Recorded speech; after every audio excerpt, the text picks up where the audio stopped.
ऐसा करम ना कीजे आब घटे तन छीजे ऐसा करम मां कीजे आब घटे तन छीजे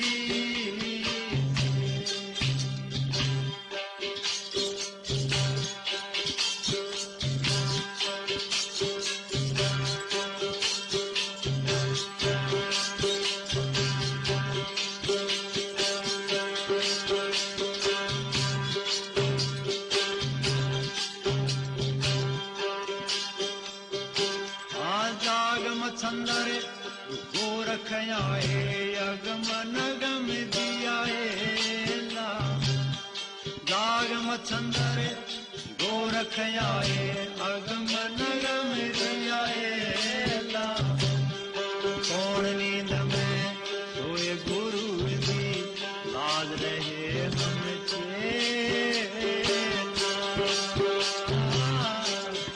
ऐसा करम ना कीजे साधो आब घटे तन छीजे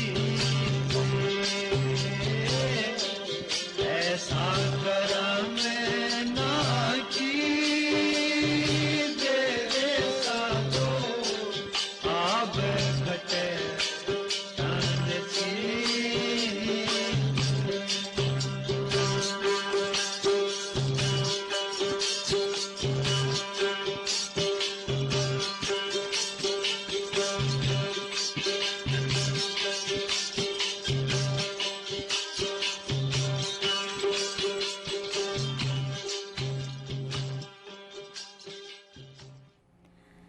Natha. The word means Lord or protector or refuge. Mahadeva is the Adinath or the original and absolute Lord of the sect. The Nath yogis want to remain in yoga with Parashiva, the Supreme One without a second, who supports the entire plethora of existence. The Nath Sampradaya is fragmented into very many sects and subsects, yet all accept both Matsyendranath and Gorakhnath as the undisputed founders and Adi Gurus. In the world of academia and research, much speculation exists in the exact identity of the two main yogis who founded and solidified this tradition, as most of the Nath Sampradaya's teachings are occult in nature and their literature written in Marathi. Gorakhnath founded the Kanfatta school of Nath Yoga, a pan-Indian movement which had a great impact on the whole subcontinent and which influenced other movements including the Sants and the Sikhs. Matsyendranath is associated not only with the decidedly tantric Yogini Kola school of the Nathas, but is also linked in Nepal with the Buddhist Vajrayana tradition and completely identified with Avalokiteshvara. The tradition says that Niranjan Nirakar, the formless creator, created Gorakhnath from the sweat of his breast. Vince is also called Ghornath, from Ghor or filth. The Supreme then bade him create the universe, whereupon a creeping plant sprang from his navel and a lotus blossomed on it. From this flower sprang Vishnu, Brahma, Shiva and Shakti, and last our earth, symbolized by a woman who dived deep beneath the waters before earth or sky, air or fire had been created. As earth was indispensable to the complete manifestation of the universe, the Supreme sent Vishnu down to the lower regions beneath the waters to bring earth to the surface.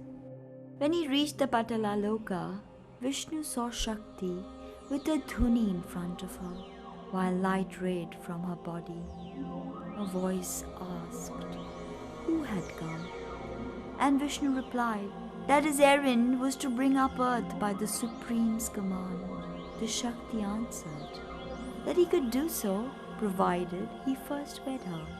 But Vishnu urged that intercourse with her was impossible, since even at a distance of 12 koshas, he found her effulgence insupportable.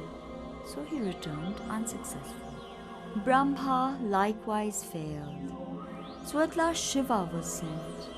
To his reply that Shiva had come, the voice said, "There have been crores of Shivas. Which Shiva art thou?" Shiva answered that he was the lord of Kailash, and he agreed to espouse Shakti when earth and sky had come into being. Shakti then gave forth the 4 Vedas and bestowed 2 handfuls of ashes with some smoke from her dhuni upon Shiva, who carried them up.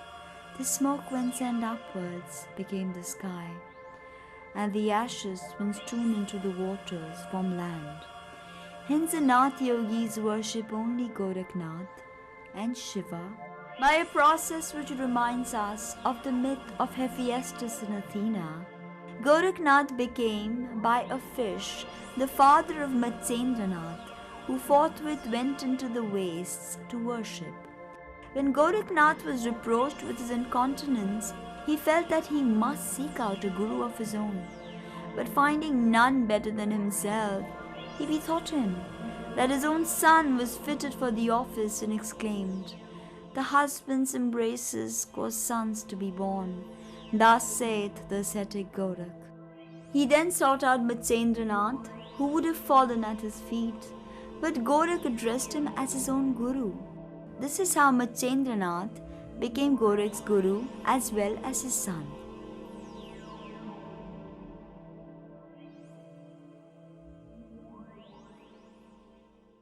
नाथ परंपरा से जुड़ा हुआ हूँ और अपने नाथ परंपरा में जो हूँ सो मैं पीर हूँ। और ये नाथ परंपरा की शुरुआत सृष्टि की शुरुआत के साथ साथ ही हुई है, क्योंकि हमारे यहाँ 2 शास्त्र का वर्णन हुआ है, आगम शास्त्र और निगम शास्त्र का। आगम शास्त्र में शिव बकता है, पार्वती श्रोता है, और निगम शास्त्र में पार्वती बकता है और शिव श्रोता है। ये दोनों शास्त्र का जहाँ सामंजस्य होता है, जहाँ प्रकृति और पुरुष का सामंजस्य हुआ है, उसी जगह से जो है सो ये नाथ परंपरा की शुरुआत हुई है। नाथ परंपरा का बेस जो है वो आधार जो है वो तंत्र शास्त्र के ऊपर आधारित है। आज दुनिया के जहाँ से भी जिस क्षेत्र के भी लोग रिसर्च करते हैं, 2 ही चीज़ के ऊपर रिसर्च करते हैं, साउंड एंड लाइट के ऊपर। साउंड की चरम परिणति हमारा मंत्र योग है और लाइट की चरम परिणति हमारा ध्यान योग है।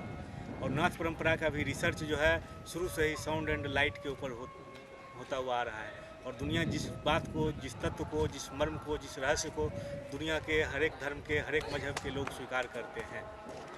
इस नाथ परंपरा में एक परंपरा चली शक्तिपात की परंपरा। जब कश्मीर में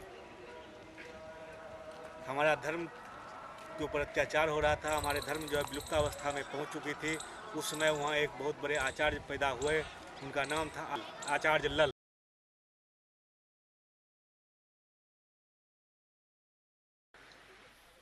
Some great soul, Shambhu Bhattaraka, has said, this Yogaraja commentator of this Abhinavagupta's Paramarth Saram, he refers this shloka of Shambhu Bhattaraka. He was great soul.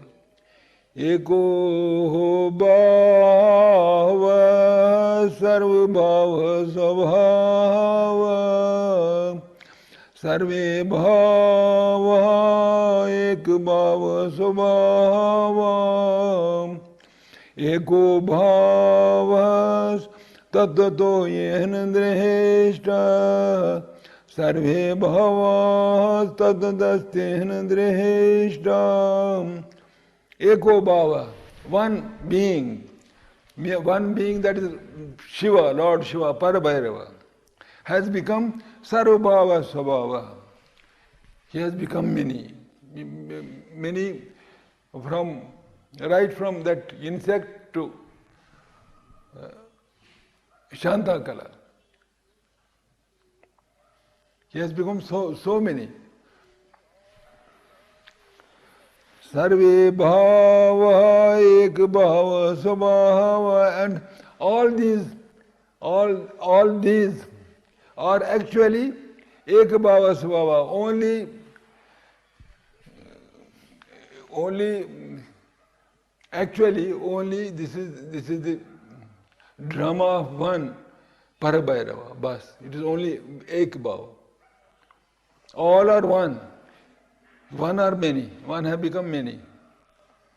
Eko bhava tadado yehnadre. And that fortunate one who has realized what is eko bhava, one being. One being who has realized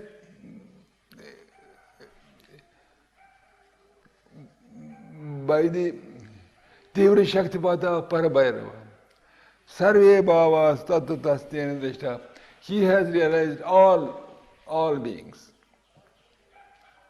So all beings are equal to one being. One being is equal to all beings. There is no difference between all beings and one being. Right? Swami Lakshmanju Raina, also known as Lal Sahib, who is a realized saint and revived Kashmir Shaivism from extinction. As their website eloquently puts it, Kashmir Shaivism is not a religion. It is a philosophy open to those who have the desire to understand it. Hence there are no restrictions of caste, creed and color. Kashmir Shaivism, called the Trika philosophy, is a threefold science which has for its foundation the three energies of Mahadeva, known as Para or supreme, Parapara or intermediate, and Apara or inferior. We humans reside in the Apara, the objective inferior energy spectrum of Shiva. Kashmir Shaivism imparts to us the path of transformation which carries us from this inferior state to the Parapara, which is the cognitive state, to the final immersion in the Para or the supreme state. This metamorphosis results in the liberation or moksha from the tragedies and comedies of samsara. Kashmir Shaivism essentially employs three methods for this final attainment of supreme beatitude, which are meted out to the sadhak according to her spiritual abilities and development. This school of thought is based upon tantras revealed by the Lord Himself. The tantras are divided into three classes: monistic or Bhairav Tantra, monodualistic like the Rudra Tantras, and dualistic like the Shiva Tantras. The scriptures of Kashmir Shaivism were related by Lord Shiva himself in the form of Satchidanandanatha, through his 5 mouths symbolizing his 5 great energies of Chit, Ananda, Ichha, Jnana and Kriya. The 5 mouths are individually referred to as Ishana, Tatpurusha, Aghora, Vamadeva and Sadyojata. लल ने एक ऐसी परंपरा की शुरुआत की जिस परंपरा का नाम दिया गया शक्तिपात। शक्तिपात शक्ति का गिरना नहीं, बल्कि हमारी जो अंतर मन की जो चेतन तत्व है, हमारा जो मन का जो चेतन है, उस चेतन के सामने अपने आप को झुका देना या अपने आप को जो है तोड़ देना, उसके सामने अपने आप को समर्पण कर देना, ये हमारा जो है निर्विकल्पक समाधि है, जिसकी खोज आज तक सारे लोग कर रहे हैं। उसी में एक परंपरा जो शक्तिपात की जो परंपरा चली, वो शक्तिपात की परंपरा में जो है साधक के अंदर जो सोई हुई अंतर चेतना है, सोई हुई जो शक्ति है, उस शक्ति को जो है गुरु लोग अपने संकल्प शक्ति से उस शक्ति को जागृत कर देते हैं। दुनिया में हर एक जगह लोग पूछते हैं भगवान क्या है, भगवान क्या है।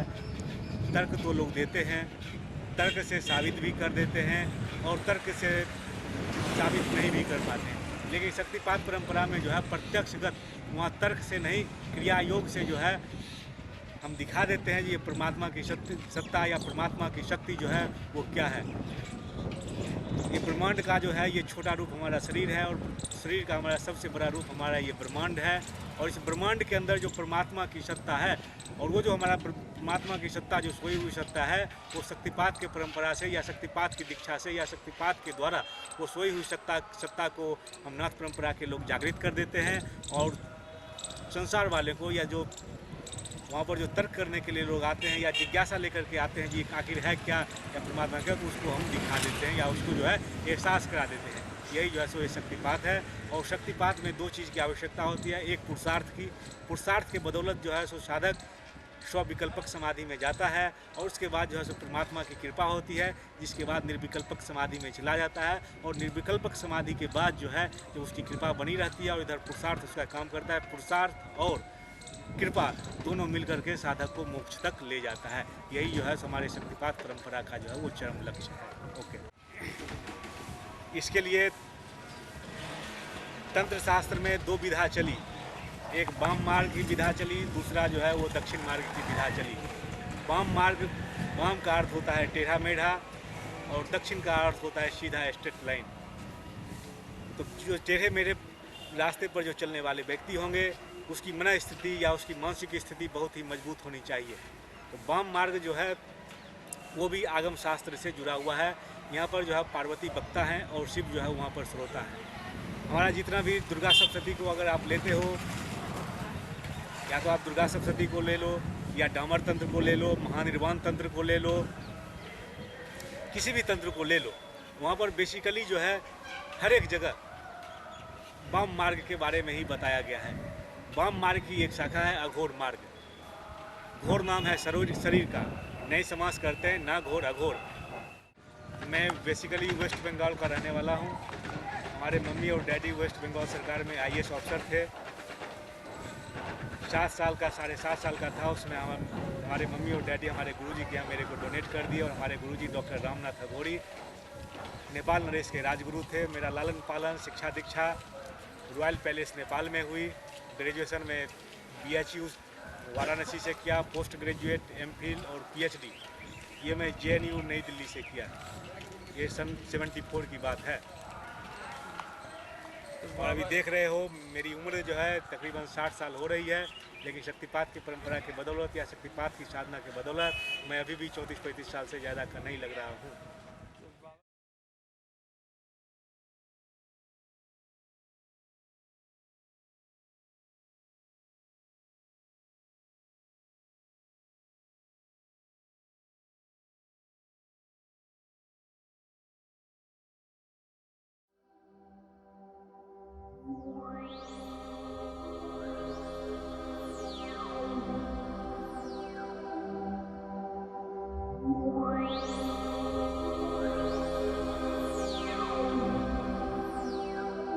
Baba Ramnath Aghori lived for 217 years in his physical body. Born in the royal family of Bahur near Tarapet in West Bengal, he was always interested in spirituality. Baba Ramnath took the path of sannyas at the mere age of 16, when Baba Gambhir Nath initiated him under an ancient peepal tree. He became incorporated in the Kanfatta segment of the Gorakhnathis. Very soon, he became indispensable to the Nath Sampradaya.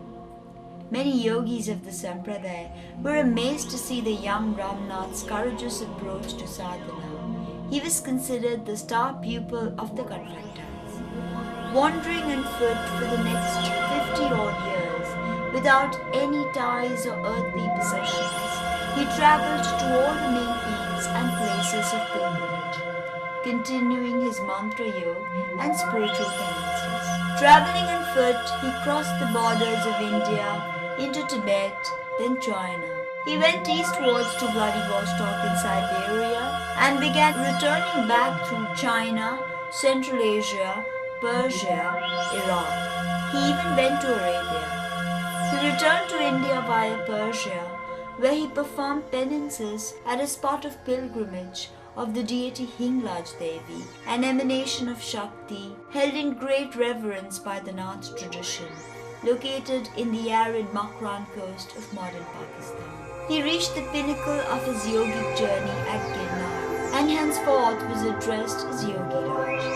From there he left for Ajmer Dwarka, where he learned Islamic esoteric practices from the Peer Babas in the Nizam. Then after the completion of some of the most complex practices, he left for Kamakya in Assam. He resided for a long time at the Bhutnath cremation ground and then went on to the Pashupatinath cremation ground in Nepal, where he became a Siddha of Mantra Gyan and Vetal Gyan, two very occult practices practically lost to mankind today. And ultimately he became an Aghora initiating numerous sadhaks into this very esoteric sadhana. He became known as Aghoreshwar.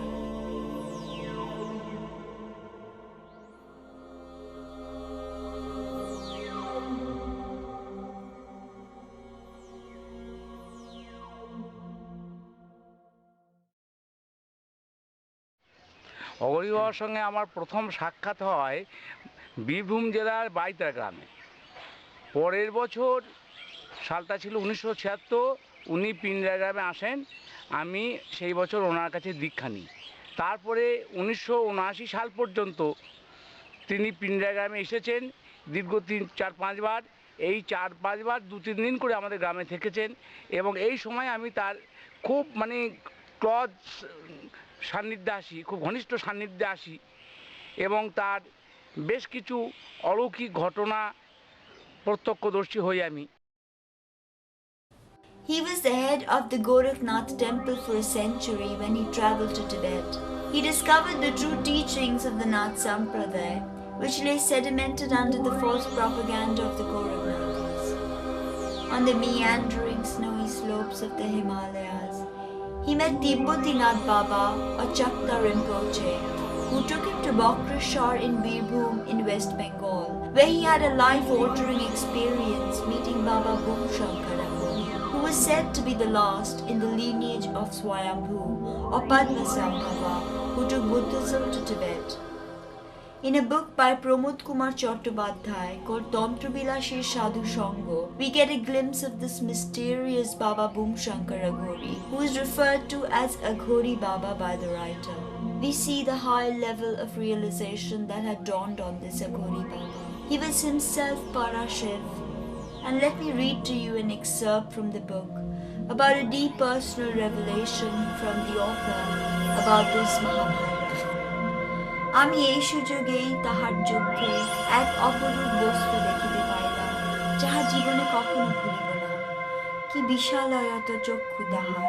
এতদিন সঙ্গ করিয়াছি, তাহার নয়নের এইরূপ বিশাল মূর্তি কখনো দেখি নাই। জবা ফুলের মতো, সত্য সত্যই অতটা ঘোর লাল, মধ্যে বড় বড় দুটি ক্ষীণ স্বচ্ছ নীলাভ তারকা, তার মধ্যে এক ফোঁটা গাঢ় নীল বর্ণের মণি স্পষ্ট দেখা যাইতেছে।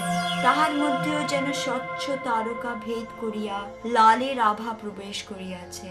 তারপর সেই মণির ঠিক উপরেই অতীব উজ্জ্বল দিবাকর জ্যোতির সূক্ষ্ম একটি বিন্দু দেখা যাইতেছে। তাহাতে সেই চক্ষুর মধ্যে এক অমানুষিক তেজ উৎপন্ন করিয়াছে। উহা স্বচ্ছ, উহার উপর দৃষ্টি রাখা যায় না। সে মূর্তি দেখিয়া আমার চক্ষু অস্থির হইয়া আসে, আমায় যেন অভিভূত করিয়া ফেলিল। হয় নয়, কারণ তাহাতে ক্রোধ হিংসাদি কোনো প্রকার উগ্রভাবের ছায়া ছিল না, ছিল কেবল তাহার শক্তির অসীম আকর্ষণ। দৃষ্টিপাতে একজনকে একেবারেই আত্মসাৎ করিয়া লইবার ধ্রুব শক্তি, অপূর্ব ভাবোদ্দীপক, পূর্ণ শক্তির আলোক উদ্ভাসিত সেই দিব্য চক্ষু দুটি। তাহার রূপ এখনো আমার স্মৃতির মধ্যে স্পষ্ট আকার হইয়াছে। Baba Ramnath began to learn the esoteric sadhana of Aghor under Baba Bhumshankara Aghori of Bokreshwar. After completion, he left for Samya in Tibet, where he taught and lived for a long time. Baba Ramnath Aghori returned to Nepal, became the Rajguru, and brought back the original old texts and discourses, stripping the Gorakhnathis bare of their hypocritical teachings, forced the abdication of their figurehead, and restored the ancient order. Baba Ramnath became King Birendra's guru after granting him an extraordinary vision of Shiva and Kali on his open palms. He initiated many reforms and brought about much change in Nepal and in the spiritual and physical life of her people. Things changed again, and he left for Calcutta after being troubled by King Birendra's manipulations of spiritual powers and siddhis that would finally cause him great harm. King Birendra displayed rampant irreverence to his guru, who in essence is more than one's own father. This had made Ramnath Baba comment that due to the karmic flow of events, King Birendra's head will roll in the hands of his own son and crown Prince Dipendra, no matter how he may desire otherwise. The vile destruction of the Nepal royal family at the hands of Prince Dipendra clearly displays the irrevocable karmic drift. Baba Ramnath left his corporeal body in 1980 on the 6th of Jan, and his sepulchre is in Balurghat, North Bengal. On the day of his departure, his disciple recollects that it felt as if Mahabhairav, or Lord Shiva, was returning to Mount Kailash, accompanied by the sounds of sacred instruments. Nandi, Pingi, and other spirits, beloved of the Lord, had come to receive him for this divine journey. Certain individuals perform spiritual penances in yogic practices for their own moksha. But Mahayogis like Baba Ramnath care not for their own siddhis, but for the spiritual upliftment of their country, people, and race, nay, of the whole of humanity. Although India had gained independence, the fetters of slavery threatened to stifle the very prana of the people. They were demoralized, emasculated, and dispirited. Baba Ramnath yearned to set these troubled souls free from their life of bondage. He did so by initiating numerous sadhaks to a spiritual understanding of reality. Not to mention, he also helped out in the troubled times by delivering important messages to the prisoners in jail. No one saw him come or go. He may have used his siddhis of invisibility to fool the English gods. Today, the mere mention of Tantra seems to evoke a sense of loathing, disgust and fear, stemming from sheer ignorance and rampant exploitation by charlatans who emphasize on sexual intercourse as the fundamental basis of this sacred art. But Mahabhairavs like Ramnath Baba are the individuals who have kept the true tradition of the ancient Shaivik Tantra alive. He was a high-level adept, established in constant union or yoga with the quantum field of the Mother Matrix, and possessed immense powers of telepathy, clairvoyance, energy transference, healing, thought suggestion, just to name a few in the lower levels. And of his higher powers, our intellect can barely grope in darkness, as they are completely beyond our comprehension. Although part of the Nath Sampradaya, he was like a rose, who spread its fragrance amongst all without any discrimination or restriction. He loved all with their flaws and perfections, like a mother, scolding, cajoling, and loving, even to the least deserving. He was consciously engaged to help humanity to the very last breath. Truly, he was our Baba.